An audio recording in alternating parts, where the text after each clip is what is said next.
गोपाल एक छोटा सा मिट्टी का घर बनाकर रहता था। हर सुबह वह मिट्टी खोद कर लाता, चाक पर बर्तन बनाता और उन्हें बेचकर गुजारा करता। उसकी पत्नी राधा भी घर के कामों में उसकी मदद करती, लेकिन उसकी बेबाकूफी के कारण कई बार मुसीबत आ जाती थी। राधा अक्सर गांव में घूमती और अजीबोगरीब बातें करती। एक दिन उसने गांव में सबको बताया कि उसका पति जादू से बर्तन बनाता है।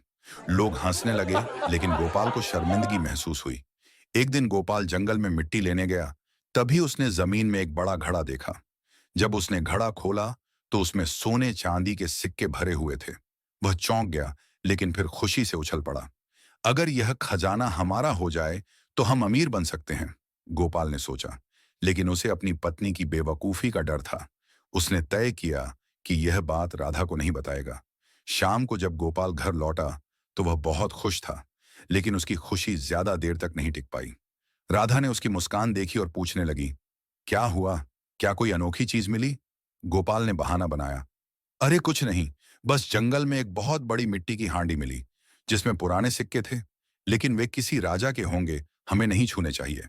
राधा चौंक गई। वह बहुत उत्साहित थी। अगले दिन वह गांव में सबसे कहने लगी, मेरे पति को जंगल में राजा का खजाना मिला है। यह सुनते ही गांव के कुछ लालची लोग और चोर सतर्क हो गए। तीन चोरों कालू, भीमा और रघु ने इस खबर को सुना।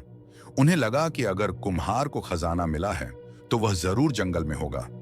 हमें उस खजाने को चुराना होगा, कालू बोला। भीमा ने सिर हिलाया, हाँ, लेकिन पहले हमें यह पता लगाना होगा कि वह कहाँ रखा है। रघु बोला, कुम्हार की पत्नी बहुत बोलती है, उससे हमें सच पता चल सकता है। चोरों ने गांव में जाकर राधा से बातें करनी शुरू की। उन्होंने उसे मिठाइयां दी और उसकी तारीफ करने लगे। राधा बहुत खुश हुई और कहने लगी, अरे, तुम लोग जानते नहीं, मेरा पति बहुत होशियार है। उसने खजाना बहुत अच्छी जगह छुपा दिया है। चोरों ने चालाकी से पूछा, कहाँ छुपाया है?